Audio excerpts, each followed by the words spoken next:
नमस्कार मित्रांनो, DH mind block म्हणजेच मेमरी बाईटमध्ये तुमचं पुन्हा एकदा सहर्ष स्वागत आहे.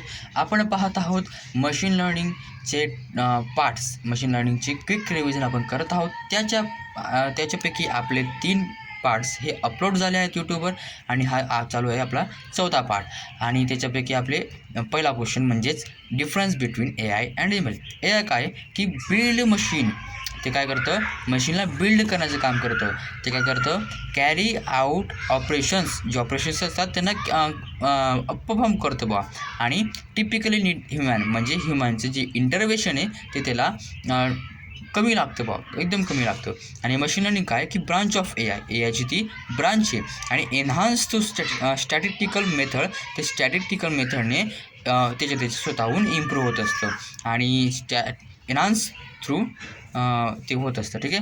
नंतर आहे लर्निंग म्हणजेच ते काय करतं, लर्निंग काय करत असतं, does not always from errors, म्हणजे जे पण काही इरर्स आहेत, जे पण काही डेटा आहे तो त्याच्यापासून शिकत नसतो. प्रत्येक वेळेस तो त्याच्यापासून शिकत नसतो तो. आणि मशीन लर्निंग काय करतं, हे काय करतं, गेन नॉलेज फ्रॉम्स इरर्स, जे पण काही इरर्स आहेत, जे पण काही प्रेडिक्शन्स आहेत, जे पण काही हिस्ट्री आहे, जे डेटा आहे त्याच्यापासून ते शिकत असतं, त्याच्यापासून ते शिकत राहतं. नंतर आपला नेक्स्ट पॉईंट की data in ways that suit need or not.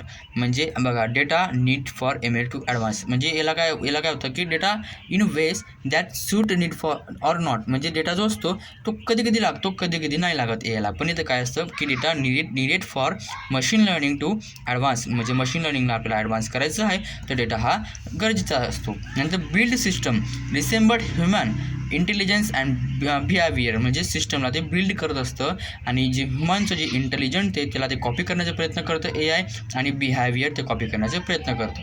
नंतर ML काय की AI necessary for machine learning. AI necessary for machine learning, जर मशीन लर्निंग आलं तर त्याला AI लागेल. आणि डेव्हलप्स अल्गोरिदम टू रेंट, म्हणजे जे अल्गोरिदम्स आहेत ते अल्गोरिदम्सपासून ते मशीन लर्निंग बनलेलं असतं. नंतर ऑटोमेट्स रोबोट, म्हणजे ऑटोमॅटिक, म्हणजे जे पण ऑटो रोबोट्स असतात त्या ऑटो रोबोट्समध्ये ते यूज केलं जातं, जसं की सिरी, Alexa आपण बघू शकतो. आणि मशीन लर्निंग कुठे यूज केलं जातं, fraud detection, spam filtering, recommendation systems, याच्यामध्ये ते मशीन लर्निंग यूज केलं जातं. जो आपला मागे जो बॅकग्राऊंडमध्ये आवाज चालू आहे तुम्ही त्याला इग्नोर करू शकतात, काही फक्त 10 मिनटाची गोष्ट आहे, रिव्हिजन आपली होऊन जाईल.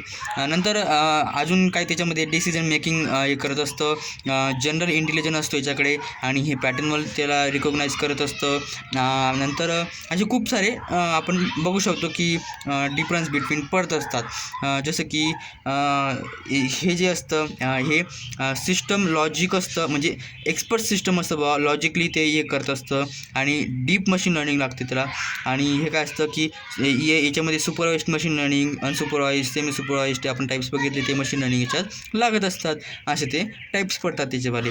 नंतर आपण खालचा प्रश्न आपला लिनियर रिग्रेशन आणि लॉजिस्टिक रिग्रेशनचं डिफरन्स बिटवीन, लिनियर रिग्रेशन आणि लॉजिस्टिक रिग्रेशन यांचं मला डिफरन्स बिटवीन विचारले त्यांनी. म्हणजेच लिनियर रिग्रेशन बघा काय आहे की हे काय करतं की प्रेडिक्टिंग कंटिन्युअस व्हॅल्यू ते प्रेडिक्ट करण्याचं काम करतं, जसं की 1 2 3 4 5, जसं की house price, temperature, sales amount, असं ते प्रेडिक्ट करण्याचं काम करतं. लॉजिस्टिक काय करतं की लॉजिस्टिक हे प्रेडिक्ट ऑफ म्हणजे कॅटेगरिकल जो डेटा आहे तो प्रेडिक्ट करण्याचं काम करत असतो. जसं की स्पॅम, ईमेल स्पॅम असतात की हा स्पॅम आहे का नाही आहे, येस ऑर नो, असं ते दोन ह्याच्यात ते त्याला प्रेडिक्ट करतं. नंतर कस्टमर हा घर बाय करेल का, येस ऑर नो, असे दोन ह्याच्यात ते लॉजिस्टिक रिग्रेशन काम करत असतं.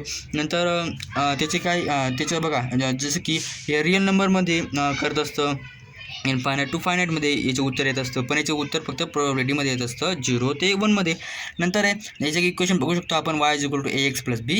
याचं इक्वेशन आहे f(x) = 1/1 + e⁻x. नंतर स्ट्रेट लाईन, हे स्ट्रेट लाईन असतं बघा, तुम्ही वरती मी डायग्राम काढून दिली, फक्त हे डायरेक्ट एकदम स्ट्रेट लाईनमध्ये असतं. आणि हे काय असतं की स्ट्रेट लाईन आणि यस शेप्ड कर्व, म्हणजे यसच्या शेपमध्ये तो कर्व असतो.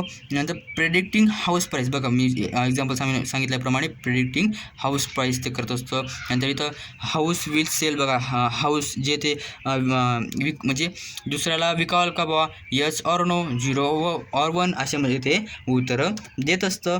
आणि तुम्ही याच्यावरती डायग्राम पाहू शकतात, असे ते डिफरन्स बिटवीन त्याच्यामध्ये पडत असतं. नेक्स्ट क्वेश्चन आपला असणार आहे लॉजिस्टिक रिग्रेशन.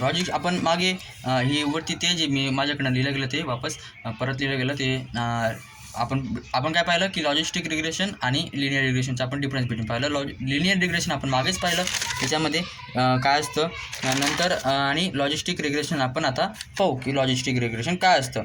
लॉजिस्टिक रिग्रेशन हे काय की बायनरीमध्ये ते उत्तरं काढत असतं. डेटा ॲनालिसिस करत असतं, टेक्निक आहे ती मॅथमॅटिक्समध्ये यूज करते ती मॅथमॅटिक्सला. आणि ते उत्तरं काय करतं, प्रेडिक्ट कसं करतं, दोन व्हॅल्यूमध्ये ते प्रेडिक्ट करण्याचं काम करतं. ती असते 1 or 2 यस ऑर नो अशी ती असते. फायनाईट नंबर असतात ते, फायनाईट नंबर 1 or 2 फायनाईट आहे ना, संपून गेली किंमत अशी ती असते बा लॉजिस्टिक रिग्रेशनची. आणि त्याचे काही बघा रिलेशन बिटवीन दोन डेटा फॅक्टर्समध्ये ते रिलेशन काढण्याचं काम करत असतं. त्याचे काही ॲप्लिकेशन्स आहेत, जसं की ईमेल स्पॅम डिटेक्शनमध्ये हा ईमेल आहे का नाही आहे, असं मेडिकल डायग्नोसिसमध्ये की हा जो डिसीज आहे, जो पण आजार आहे तो आहे का नाही आहे, कस्टमर केअर प्रेडिक्शनमध्ये की जो कस्टमर आहे तो सर्व्हिसला कंटिन्यू करेल का नाही.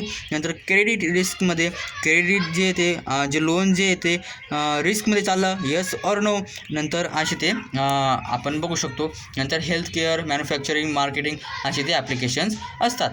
नंतर आहे ॲडव्हान्टेजेस आपण बघू शकतो. इंटरप्रेटेबिलिटी म्हणजेच काय की जे पण मॉडेल आहे ते इंटरप्रेट करतं फीचरला, म्हणजे जे फीचर आहेत त्याला इंटरप्रेट करायचं काम करत असतं. नंतर इफिशियन्सी वाढते लॉजिस्टिक रिग्रेशन यूज केल्यामुळे कम्प्युटरची. नंतर large amount of data sets ते हँडल करतं, म्हणून त्याची इफिशियन्सी आपण म्हणू शकतो की इफिशियंट होते. नंतर फ्लेक्झिबिलिटी की बोथ कॅटेगोरिकल डेटा ते घेऊ शकतं, न्यूमेरिकल पण घेऊ शकतं आणि कॅटेगोरिकल पण घेऊ शकतं. नंतर आहे डिसॲडव्हान्टेजेस काय त्याचेवाले की ॲझ्युम्स ऑफ लिनियरिटी, म्हणजे ते ॲझ्युम्स करतं लिनियर रिलेशनशिप्समध्ये ते बिटवीन फाइंड करण्याचा प्रयत्न करतं बा. नंतर सेन्सिटिव्हिटी ऑफ आउटलायर्स असे ते त्याचे डिसॲडव्हान्टेजेस झाले लॉजिस्टिक रिग्रेशनचे. आणि जर तुम्हाला आणि नेक्स्ट क्वेश्चन आहे आपला सबस्क्राईब आणि शेअर. ठीक आहे, माझ्या चॅनलला सबस्क्राईब करा, जेणेकरून आता मी पुढे MCA एक्झामच्याबद्दल काही टाकणार आहे, नंतर माझे प्रोजेक्ट्सच्याबद्दल काही टाकणार आहे. तुमच्यासोबत मी माझे प्रोजेक्ट्स बिल्ड करेल. नंतर कोडिंगविषयी तुम्हाला मी टाकेल, लाईव्ह येईल. जर माझे 50 सबस्क्रायबर्स होऊन गेले तर हा माझा टार्गेट आहे की मी लाईव्ह येईल आणि लाईव्ह तुम्हाला सांगेल आणि लाईव्ह तुम्हाला काही तुमच्यासोबत मी चॅलेंजेस करेल, जे की मी पण पूर्ण करेल आणि तुम्ही पण पूर्ण करणार. आणि जर तुम्ही MCAसाठी कम्प्युटर रिलेटेड किंवा IT रिलेटेड तुम्हाला बघायचं असेल तर माझ्या चॅनलला सबस्क्राईब करा. DH माइंड ब्लॉग म्हणजेच मेमरी बाईटला सबस्क्राईब करा आणि तुमच्या मित्रांना शेअर करा. क्विक रिव्हिजनसाठी इथं आपण थांबू. धन्यवाद.